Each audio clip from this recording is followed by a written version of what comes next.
Good to have you with us this morning. I'm Joe Fryer. And I'm Savannah Sellers. Thanks for being here. We begin our show this morning with that new court ruling that's hitting the pause button on President Trump's economic agenda. Last night, a three-judge panel on the U.S. Court of International Trade struck down President Trump's trade tariffs and ordered the administration to stop collecting them. The court said Mr. Trump exceeded his authority to impose sweeping global tariffs. The president implemented those tariffs under the decades-old International Emergency Economic Powers Act. But the court says that law has limits. In response, the White House is promising to appeal the ruling. A spokesman said in part that it's not for unelected judges to decide how to properly address a national emergency. Hours before the ruling, the president was asked by a reporter about a new term used on Wall Street called the taco trade. Taco is an acronym which investors say stands for Trump always chickens out. The term inspired by his repeated retreats on tariffs after hiking them. Well, here's how he responded. You mean because I reduced China from 145% that I set down to 100 and then down to another number? And I said you have to open up your whole country. And because I gave the European Union a 50% tax tariff, and they called up and they said, please, let's meet right now. You call that chickening out? It's called negotiation. Let's bring in Investorpedia's Caleb Silver for more on this court ruling on President Trump's trade tariffs. Caleb, great to have you with us. Good morning. So just walk us through, how big a deal is this, and tell us how the financial world's reacting. Well, financial markets, especially stock market, and the U.S. futures are climbing higher and have been on this news. The question is, how long will this last and what happens next? There are potentially other methods that the White House can use to pass some of these tariffs. But right now, that court did block those 10% across-the-board tariffs that the United States has put on about 150 trading partners. It gave them 10 days to remove those. So right now, you see markets reacting, and as you might expect, especially with some of the sectors that were hit the hardest, that are acting going to trade higher when the market opens. That said, this is not over by any means, and we'll see how the White House responds. They've appealed the ruling immediately, and there are other areas of trade acts that they could explore to use to implement some of these tariffs on some countries. And we'll note the judges that made this ruling. You had a Reagan appointee, a Trump appointee, and Obama appointee there. I guess a lot of businesses already made orders with these higher tariffs or didn't order things because of the higher tariffs. So that begs the question, how quickly will we see the impact of this ruling? I mean, how quickly could prices perhaps start to level out with the inventory then starting to rebound? Yeah, it depends on the product and on the inventory. The long cycle orders, the machines, the industrial machinery, the medical equipment that comes in from China or definitely from the European Union, that takes a lot longer. Those are longer lead times. Those supply chains have been disrupted. The quick turnaround type products might not be affected much by this at all. And a lot of companies have used other ways to get around tariffs in the last couple of months as there's been so much confusion about whether or not there will actually be tariffs. So companies have been dancing around headline news regarding tariffs since this began on so-called Liberation Day. They're probably going to do that some more, and this could go all the way to the Supreme Court. So I think companies know this is not over by any means. The Trump administration is definitely going to appeal this, but we did see not only states attorneys generals who brought this lawsuit to the International Trade Court that made them put a pause on these tariffs, but we know there's other plaintiffs as well, including businesses that have brought lawsuits against the Trump administration regarding these tariffs. Not over by any means, just the latest headline in a lot of headlines that have brought the markets back and forth on this news. Caleb, also let's talk more about this term here, acronym taco trade. Trump always chickens out. Tell us a little bit more about what that phrase means to investors and traders, what it's been looking like in the market.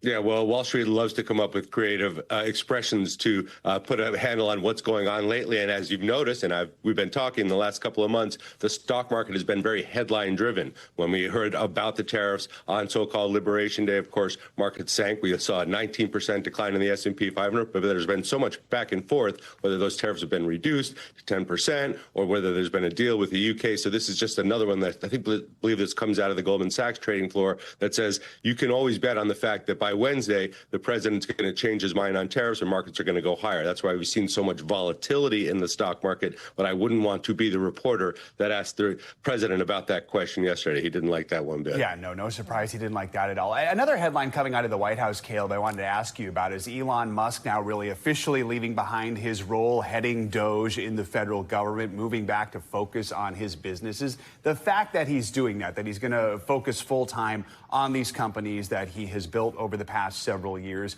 How does Wall Street feel about that? Is Wall Street welcoming seeing him return to that role? Yeah, the Tesla faithful are, and the Tesla faithful have been with and behind Elon Musk for the past decade or so, and they've enjoyed very handsome returns in that stock by doing so. So that's one of the areas that he's going to put more focus on. But we know he has other ambitions beyond Tesla, which is now a pretty mature company. He's got Starlink, where he's trying to put satellite internet around the world. He's got Neuralink, where he's trying to use AI and push those efforts forward, and a few other projects, including a mission to Mars. So I think Wall Street, especially Tesla investors, know what this means for the Tesla stock. He said he'll be there for the next several years at least. As for the other companies, those investors are probably pretty happy to see the focus return to business where Elon Musk has excelled in the past.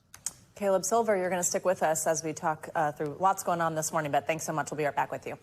And while the fight over tariffs goes on, the Trump administration is using its bully pulpit to shine a light on cryptocurrency. Vice President Vance took part in a Bitcoin conference yesterday in Las Vegas. He says the digital currency could help everyday Americans, even though less than 1 in 5 people have ever invested in it. Critics are raising ethical concerns about the White House's push for crypto. NBC News senior White House correspondent Garrett Haake takes a closer look. Vice President Vance at a Bitcoin conference in Las Vegas, touting the administration's all-in attitude on cryptocurrency. And I'm here today to say loud and clear, with President Trump, crypto finally has a champion and an ally in the White House. The vice president pushing a hands-off approach to the growing field of digital decentralized finance. We reject the Biden administration's legacy of death by 1,000 enforcement actions. We reject regulators. Overall, just 17% of Americans say they have ever invested in, traded, or used a cryptocurrency. But the presence of the VP in Vegas seen here as a sign of the movement's ascendancy. For me, Bitcoin's always been about freedom. So the current administration obviously cares a lot about that. It all comes the day after Trump Media, the Truth Social parent company of which the president is indirectly the largest shareholder through a revocable trust, announced it was acquiring $2.5 billion in Bitcoin. And after the president attended a dinner for the largest investors in a Trump meme coin, a separate digital novelty product whose trades generate revenue for Trump businesses. That dinner blasted by Democrats. Donald Trump is using the presidency of the United States to make himself richer through crypto. And he's doing it right out there in plain sight. The president recently pressed by NBC's Kristen Welker. What do you say to those who argue that when they hear that, they worry you're profiting from the presidency? I'm not profiting from anything. All I'm doing is, I started this long before the election.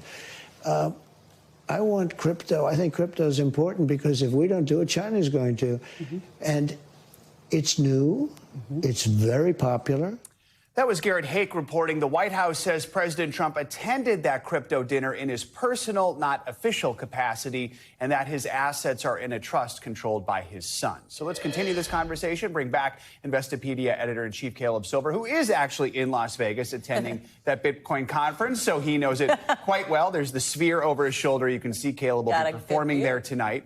As we just heard in Garrett's piece, it's only 17% of Americans who say they've ever traded in, invested in, used a cryptocurrency. We've also seen crypto enforcement really being scrapped by the Trump administration in a number of ways. So explain to us, first of all, just why a majority of people are not on board when it comes to this digital currency. I think it's a lack of trust. And even though Bitcoin has been around for now about 14 or 15 years, it's kind of a mature crypto asset. People have had a lack of trust with cryptocurrency in general. They've heard that it's been involved with illicit activities. They've heard that it can prices can fall out of the sky, and they can in some cases. It's a very volatile asset, and it's not backed by anything like gold or the U.S. dollar. And that's one of the things that makes it so attractive to people that have been buying cryptocurrency and Bitcoin for so many years. But we know that this administration is very behind the crypto movement. movement, you say 17% of Americans. There's 50 million people out there that have exchanged or bought it in some capacity at some point in time, and a lot of them voted for the president. In fact, the vice president was here yesterday. One of the first things he said to the crowd of about 7,000 or 8,000 people in the auditorium was, "Thank you for helping us get elected." They know that the crypto investing group is very much behind them and has been supporting them. And he said, not only did you help us get here, but you have to help us change laws on a local level to deregulate or make the regulation of cryptocurrency much easier and much more accessible. So this administration fully behind cryptocurrency. We know the president has his own meme coin, but there's the Trump family is also very involved in cryptocurrency and what we call decentralized finance. The Trump boys were here yesterday as well. What do you think, Caleb, that means for the industry going forward to have the leader of the free world, the White House's family, so all in, so openly on this? I think green lights, and you could feel the excitement here in Las Vegas. I'm at the Venetian where this conference is being held right now, and I've been to many of these, and this is about as exciting as it's been for this crowd in a long time. The president spoke at this very conference in Nashville last year. This year, he sent the vice president. So this is a very crypto-friendly crowd, and this is a very crowd that is very friendly to the Trump administration. They're selling MAGA gear here as well, a lot of merchandise with the president and Bitcoin and his own coin on it. So it's very much entwined here. As for the rest, what this means for the crypto universe, something very important happened yesterday. The Department of Labor struck down some language that was written during the Biden era, guiding people to be very cautious about putting cryptocurrency assets in their 401k. What does that mean? Next stop, 401ks will be probably accepting crypto, I would say, by the end of the year. So we see bigger institutional adoption, and we see much more legal and ease of frameworks, regulatory frameworks. And you should get used to this thing called the Genius Act, which the vice president was touting. They wanted to establish rules and a framework around what we call stable coins to tie potentially the U.S. dollar digital currency to a stable coin. This is just the beginning of the architecture to make this a much broader ecosystem for people to invest in and trade with. You mentioned this is a universe, so we've got billions of dollars being moved around in the crypto world. Just help us understand how big of a player is the Trump family in this industry right now? They're big and getting bigger. So in terms of Bitcoin, well, we heard yesterday that the Trump organization did buy or approved the purchase of $2.5 billion worth of Bitcoin. Bitcoin is still about a $2 trillion asset. It's not like they're going to be the biggest, but they're very involved across the board, and the president owns 80% of that media company indirectly through the trust. So we know they're very involved. We know his sons are running his companies. They're very involved as well. So you could say that they are all in on crypto, and the vice president was touting that as well yesterday, saying we are all in on this industry, and we will do whatever we can to open it up to everybody. All right, Caleb Silver covering crypto, also opening act for Kenny Chesney at the Sphere. Stop it. Caleb, thank you. Thank you, Caleb. Enjoy that. Well, it's now been 5 days since an ex-police chief convicted of rape and murder escaped from an Arkansas prison. Now, weather conditions and difficult terrain have made that manhunt much more challenging. It also comes as police continue their search for the remaining 2 inmates still on the run from that daring escape out of a New Orleans jail. NBC News correspondent Priya Sridhar has more from Calico Rock, Arkansas. Authorities say there are plenty of places to hide out here in the Ozark Mountains, spaces that are not only off the grid, but also beneath it. There are hundreds of caves out here that lead to these vast underground spaces, ideal really for a fugitive in hiding. But they also say that they have hundreds of law enforcement personnel from multiple agencies out on the ground here, working around the clock, deploying drones and dogs, scouring this vast and rugged terrain, looking for 56-year-old Grant Hardin. He, of course, is the former police chief turned convicted killer and rapist. He was convicted for a murder of a city worker, James Appleton, back in 2017. Officials say that Hardin shot him point blank in the face in broad daylight. DNA that they were able to get from him was then tied to an unsolved rape of a school teacher from back in 1997. Officials are warning the public that Hardin is considered extremely dangerous. They do believe that he is still in this immediate area. They have widened the perimeter, and they said that not only has the terrain been challenging, but also his prior experience as a law enforcement officer. Even though they were able to detect that he was missing from the jail facility within 30 minutes of his escape, they say the fact that it was raining that day and the following days really hindered their search efforts in finding him quickly. Back to you. All right, Priya, thank you.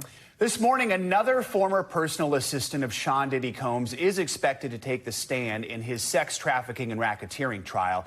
Comes after a dramatic day in court yesterday that saw a squabble over insinuations over evidence turn into a request for a mistrial by the defense.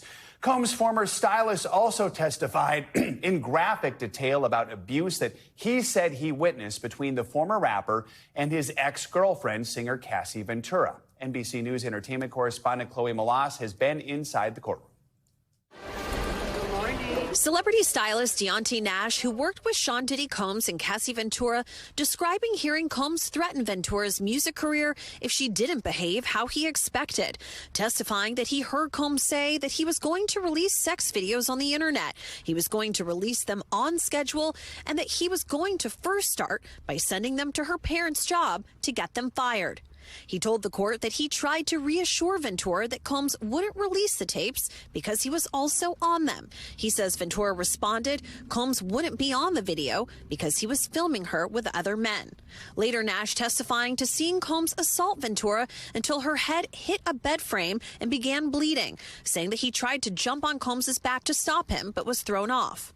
Prosecutors showing this picture of a gash above her left eye when Ventura testified about this incident recently. During cross-examination, Combs' lawyers pointing to Nash's actions after that alleged incident, saying, quote, after the cut, the violence, you invited him and Cassie to come with you to a Halloween function? Nash answering, correct. An explosive moment when Combs' defense team called for a mistrial, prompting a heated showdown with New York prosecutors. It happened during testimony about an incident in December 2011 involving musician Kid Cudi, who was also dating Ventura.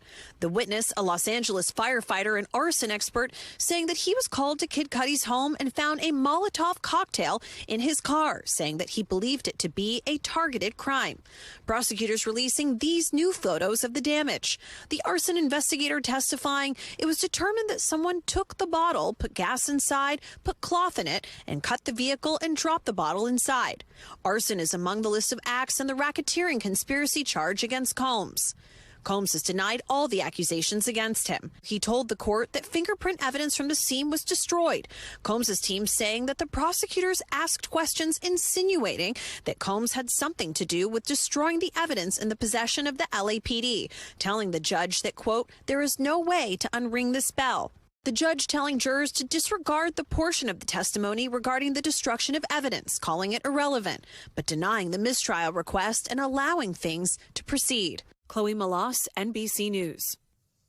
We have NBC News legal analyst Danny Savalas here to break down this case for us. Danny, good morning. Thanks as always for being here. So let's start on that request by the defense for this mistrial that was denied. Was that a long shot, or are they seeing that as a big setback? It was a long shot, but it was not a setback. Here's what I mean. As far as mistrials go, the judge was not likely to grant this. And candidly, I didn't really see grounds for a mistrial, but it wasn't a loss for the defense for a couple reasons. Number one, they preserved the issue for appeal. But number two, they actually got something out of it. I suspect the defense didn't even expect their mistrial motion to be granted. But what they did get was the judge excluded some evidence. So it was not a setback at all. They got something. This happens a lot in trial. You ask high, expecting that you'll get something in the middle, and that's exactly what happened. Help us understand the arson investigator here. This was meant to support the racketeering charge, which includes arson, pointing to maybe a larger pattern of behavior.